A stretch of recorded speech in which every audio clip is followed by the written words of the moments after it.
How superb is the new Superb is the question that we have today. Is it possible to make a car good that is already great? Or there's a chance of going wrong while trying to overdo it? After a week of wait and spending about half a day with this car, I got some findings that I want to share with you.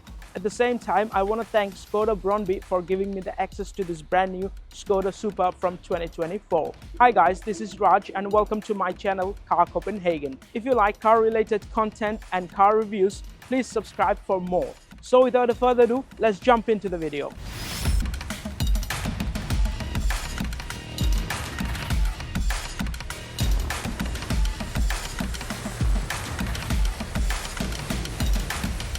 Let's talk about the price. It starts from 429,000 Danish crown in Denmark and about 36,000 British pound in UK.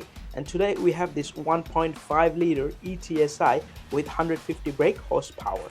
It has DSG7 trim gearbox and standard acceleration from 0 to 100 takes about 9.3 seconds. If you need more power and speed, then you can go for the higher spec trim, which can have up to 265 brake horsepower, but that lies more on the expensive side. It can tow up to 2000 kilo, which makes it really desirable among families. Let's talk about the exterior styling of the car. It's a very dynamic, modern looking car that is instantly recognizable with features like this front grille, which now have horizontal chrome detailing. Secondly, the aerodynamic of the car has also improved about 15% from its predecessor, and it's now lying on 0.25 CD value. If you go for the first back variant, that is 0.23, even better. It seems logical too. Just look at the curve of the bonnet. This is integrated very well with headlight unit. They are all LEDs with optional matrix technology. Here is the DRL and it's much narrower from the previous Superb. The transition between the headlight and the front grille is very effortless and smooth. It also hides all the safety tech cleverly behind this black radar. Even the lower bumper is really designed with matte and chrome effect. I like the real cut out in the side here for lower air resistance. The side mirror is also big and coming with LED strip light. Now you can see it in full length from the side. It has 4.9 meter in length, which is pretty long, but it's surprisingly dynamic with bold creases and lines. It's not the most visible in black color. Actually, the true beauty reflects in the fastback models. But in Denmark and UK, the Combi models is more popular and have more resale value.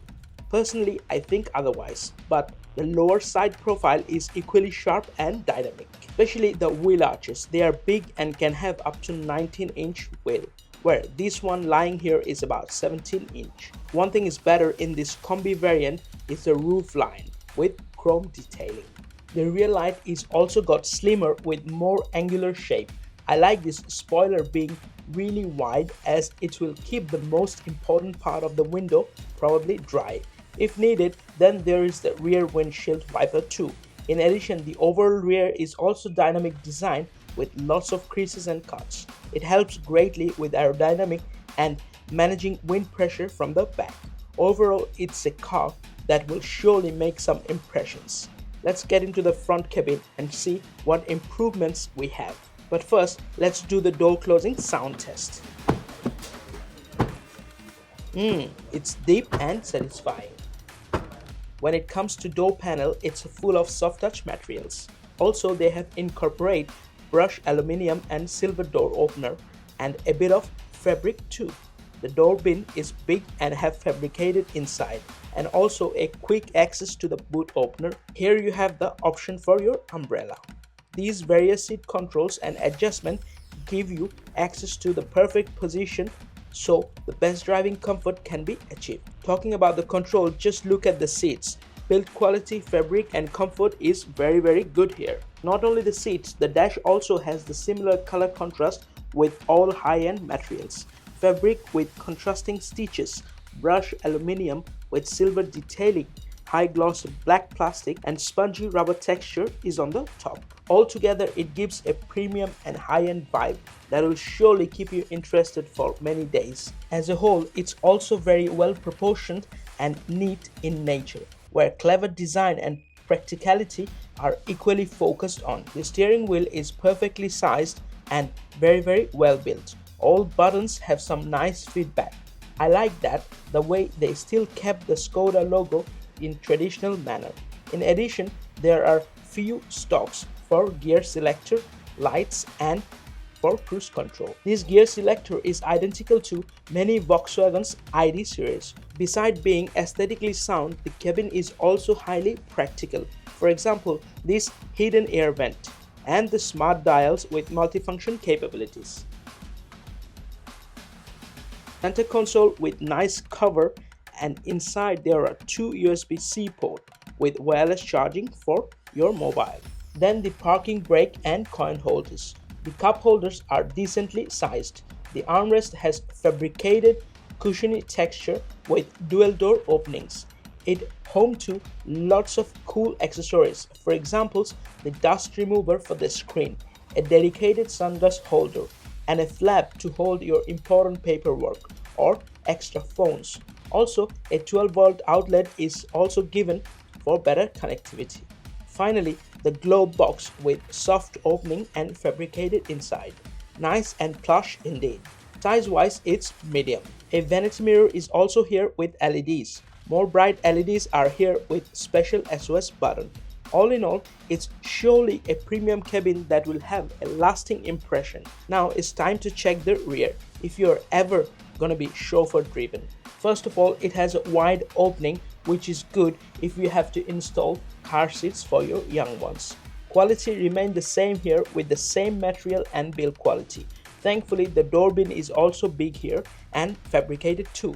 The seats are also similarly great and comfortable. However, keeping it clean with kids in the back might be a challenge. But this clever way of maximizing space is remarkable here. When it comes to the armrest, it's not their best, though it's cushioned, but personally I don't like the cup holder going vertically, especially when you don't have the cover for it.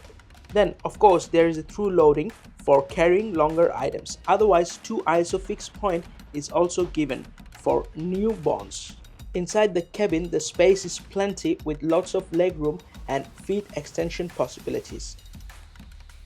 The back of the seats are cushiony and features some practical pockets. Headroom is also ample with good support from headrest. Lastly, the central rear unit has 2 USB-C ports with 2 AC vents and the seat heating functions, which is really good in winter days. All in all, it offers great comfort and connectivity as well as versatile space configuration. Let's get into the boot space, as I am excited to explore, as Skoda always add cool and clever feature in the boot. First of all, it is electronically assisted. The load lip here is not that much, and also a aluminum plate is given to protect the car from loading damage. However, a raised floor can be added as extras. It offers a whopping numbers of 690 liters of cargo space with versatile transport hack. For example, the side organizer here, a hook for hanging grocery bags, 12-volt port, and some extra hooks. There is a smart parcel shelf also here that you can control like this. In addition, you can add one of the shelf good for keeping the clothes separate from groceries. There is also a bit of underfloor storage. It's not huge, but great for small things. Oh, I forgot to show you this. Isn't it cool? I like it for sure. With the seats folded, the cargo space goes up to 1920 liters, which makes this car unique and ready for any needs in the family. When you put the seat back, cleverly the seat belt doesn't interfere but stays in its place. I love how Skoda take care of the details and made it really consistent. A very nice, well-built, practical space. Big well done to Skoda. Now let's take this car to the road for a drive. My first impression after sitting in this all-new Superb is like wow. It feels really good to be seated in one of these nice seated. Not only you are comfortable, and also it's eye-pleasuring. Wherever you look, it feels comfortable and also elegance at the same time. there will be hardly anybody not impressed with the cabin over here. We are joining the motorway, and this time I will see if we can take the speed up a little bit more to see how this car can capable of doing things. Let's go.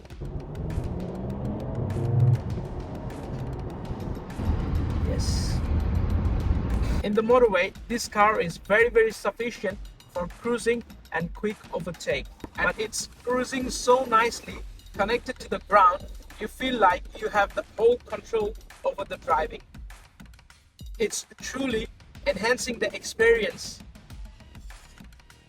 I really love that.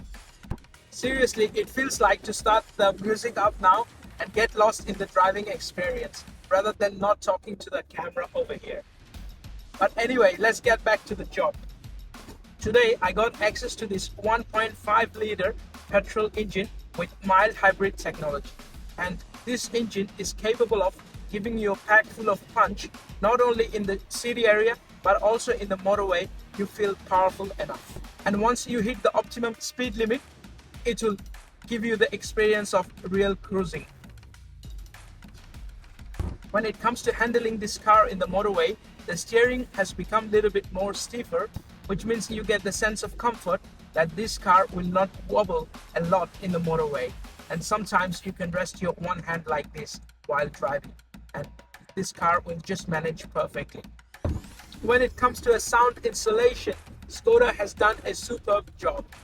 I hope you get the joke. But anyway, the noise insulation system in the car is pretty good. Even in the highest possible speed in the motorway, this car is highly quiet. The side mirrors are good and standard sized, but personally, what I think it could be a little bit bigger, especially when the car is pretty long. You want to have a little bit view from the side also to see what's happening more or less on your whole side. So all in all, if you're in the market for your next big family car like this, and you are not considering this Skoda Superb for a test drive, I can say that you are missing out. When you need braking, this car got you covered, because as soon as you press on the brake pedal, it starts working smoothly, and at the end it will make sure the car stops in smooth manner, no matter how hard you press on the brake. One more thing I have noticed that is very significant is the lane keep assist from the steering wheel. I mean, you try to move the lane without indicator, this car will vibrate on the steering wheel and also try not to let you move the lane. The car I'm driving is a state variant, and I'm taking it through the small road to find out whether it can capable a smooth maneuvering around the small alleys and stuff like that. Let's go. Well, so far this car is managing really well. Being a big and long car, this car is managing all this up and down very smoothly. And next, I have the biggest speed hump on this road. Let's see how this car manages. Yes, excellent. Not only the handling, this car is also capable of giving a smooth, refined driving experience even in a smaller road. It's completely outstanding. You can see I'm driving this car very smoothly in a small road. And being a long car like this, I don't have to take any extra stress. The overall visibility is really good, and thanks to this rear view mirror, it's making sure you get to see each and everything happening behind you. It won't be cool if I don't talk about the steering wheel. I mean, I was so lost in the driving, I forgot to talk about it. It's really impressive how they made this kind of steering wheel. It's really well built, cool and stylish to look at, and you got all the functionality at your fingertips. I mean, you can't ask for more over here. It's just superb. Not only the name and also the quality they have put in is superb. I know I'm saying that again and again, but truly that's what it reflects when you sit in this car. No joke. Great job done by Skoda. Really appreciate that. And I also like the fact that you get to hear a little bit of engine revving up in this Skoda Superb. Though it's not made for revving up the engine, but when you have a quick pickup, you can hear that's also nice sometimes. So if I have to wrap up the driving experience with this new car, I must say it was exceptionally good. Not only it was comfortable and relaxing, but also I felt pretty safe. And at the same time, if I had a lot of things to carry for home, for work, or for something else, it gave me the opportunity to do so with all this space it's coming with. So with all this said, I must say this Skoda Superb is ticking almost all the boxes in the list, and only if your budget is allowing for that. And that's all from the driving part. Let's move on with the review now. If we talk about the infotainment system here, it comes with 10-inch screen as standard, but if you need a bigger one, 13-inch screen is also available with some extras. The resolution and graphics are really good with smooth user experience. The usability is also great as you find all the settings easily. Otherwise, the most used functions are located on the top and bottom of the screen. All in all, it's a good intuitive system that is easy to use without being a tech nerd, which makes it really compatible with anybody really. So all in all, Skoda have managed to game up one more time with their really balanced and sophisticated version of the new Skoda Superb. The elegance and premiumness of this car truly reflects on the styling and also in the driving characteristics. Secondly, the way Skoda have thought about the road users' comfort and driving needs through this car is remarkable, especially the tech and the safety point of view. Not only that, it also sets a remarkable goal for the other car manufacturers. However, there is a slight problem that I can see. These days, the Skoda are not really affordable or cheap, you can say. With all the bells and whistles in it, a good Skoda Superb can cost as much as the leading German car brands. So if you really have the money to afford one of these nice luxurious Superb, then please go for it. That's all I have to say in today's video. I hope it helped you somehow. If so, please don't forget to subscribe the channel. I'll see you in the next one. Until then, please take care and drive safe.